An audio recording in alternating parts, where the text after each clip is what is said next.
بسم اللہ الرحمن الرحیم۔ اللہم صلی علی محمد وعلی آل محمد۔ مولا علی علیہ السلام کا عدل۔ ایک یہودی کے ساتھ عدالت میں وہ فیصلہ جس نے تاریخ بدل دی۔ ویورز، اگر دنیا کی تاریخ کا مطالعہ کیا جائے تو انصاف کی ہزاروں مثالیں ملتی ہیں۔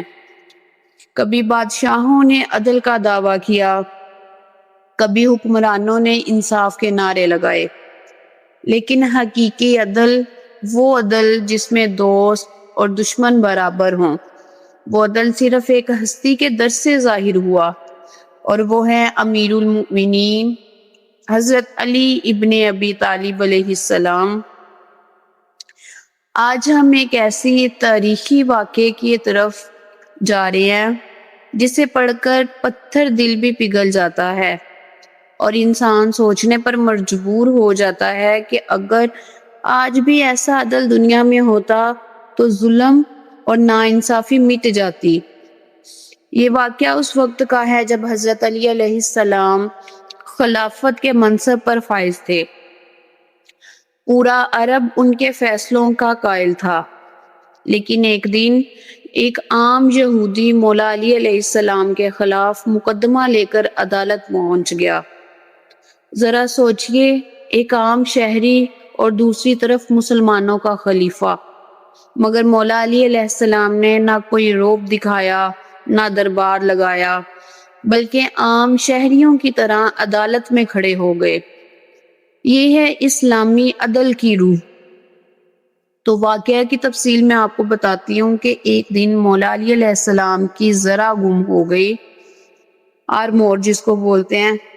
کچھ دنوں بعد ایک یہودی کو وہی ذرا پہنے دیکھا گیا۔ مولا علی علیہ السلام نے فرمایا کہ یہ ذرا میری ہے، میں نے جنگ صفین میں استعمال کی تھی۔ یہودی نے کہا نہیں، یہ میری ہے، میں نے بازار سے خریدی ہے۔ یہ تنازع عدالت میں پہنچا، اور اس نے قاضی شریح جو اس وقت کے مشہور قاضی تھے عدالت کی کرسی پر بیٹھے تھے۔ جب دونوں فریق عدالت میں پہنچے تو قاضی شریح نے دیکھا کہ ایک طرف مسلمانوں کا خلیفہ علی ابن ابی طالب علیہ السلام اور دوسری طرف ایک یہودی شہری ہے۔ قاضی شریح نے احترام سے کہا کہ یا امیر المؤمنین، آپ خود عدالت میں آئے ہیں؟ مولا علی علیہ السلام مسکرائے اور فرمایا ہاں قاضی، کیونکہ یہ میرا معاملہ ہے، میرا حق ہے، اور میں بھی قانون کے سامنے ایک عام مسلمان کی طرح ہوں۔ قاضی شریح نے دونوں سے پوچھا اے علی، کیا آپ کے پاس کوئی گواہ ہے کہ یہ ذرا آپ کی ہے؟ مولا علی علیہ السلام نے فرمایا ہاں، میرا غلام قمبر اور میرا بیٹا حسن علیہ السلام گواہ ہیں کہ یہ ذرا میری ہے۔ قاضی نے جواب دیا اے امیر المؤمنین، بیٹا اپنے باپ کے حق میں گواہی نہیں دے سکتا، اور غلام کا درجہ بھی آپ کے تابع ہے، لہٰذا یہ گواہی شرعی طور پر کافی نہیں۔ عدالت کی فضا خاموش ہو گئی۔ سب سوچنے لگے کہ قاضی شریح علی علیہ السلام کے خلاف فیصلہ دے گی، لیکن مولا علی علیہ السلام کے چہرے پر مکمل سکون تھا۔ قاضی نے اعلان کیا میرے نزدیک چونکہ کوئی معتبر گواہ نہیں، لہٰذا ذرا اس یہودی کی قرار دی جاتی ہے۔ عدالت میں یہودی کے حق میں فیصلہ سنایا گیا۔ مولا علی علیہ السلام نے خاموشی سے فیصلہ قبول کر لیا، نہ ناراضگی دکھائی، نہ غصہ، نہ کوئی اعتراض، بلکہ مسکرا کر آپ نے فرمایا کہ قاضی نے شریعت کے مطابق فیصلہ دیا ہے۔ سب حیران رہ گئے کہ خلیفۃ المسلمین اپنے خلاف فیصلہ سن کر بھی سر جھکا کر عدالت سے جا رہے ہیں۔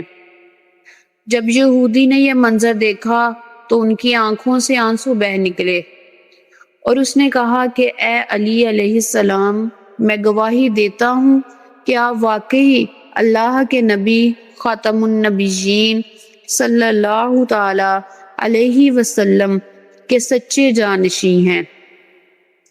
میں نے بادشاہوں کو دیکھا، حکمرانوں کو دیکھا، لیکن ایسا عدل، ایسا انصاف کہیں نہیں دیکھا۔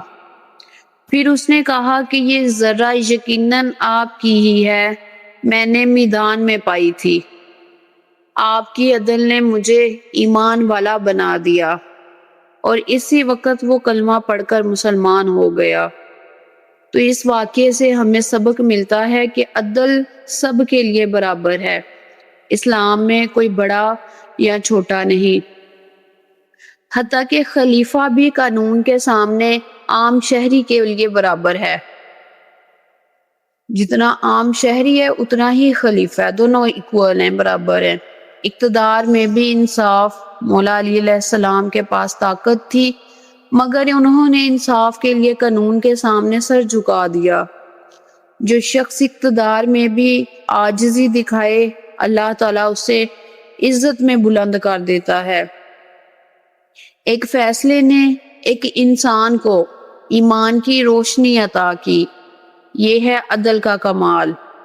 تو اللہ سے میری دعا ہے کہ اے اللہ ہمیں مولا علی علیہ السلام کے عدل، ان کی سچائی، ان کی تواضع اور تقوی سے حصہ عطا فرما۔ ہمیں ایسا معاشرہ عطا کر جہاں انصاف، محبت اور ایمان زندہ ہوں۔ اے رب کائنات، ہمیں طاقت دے کہ ہم اپنی ذات میں عدل قائم کر سکیں، اور مولا علی علیہ السلام کے نقش قدم پر چلنے کی توفیق عطا فرما۔ آمین یا رب العالمین۔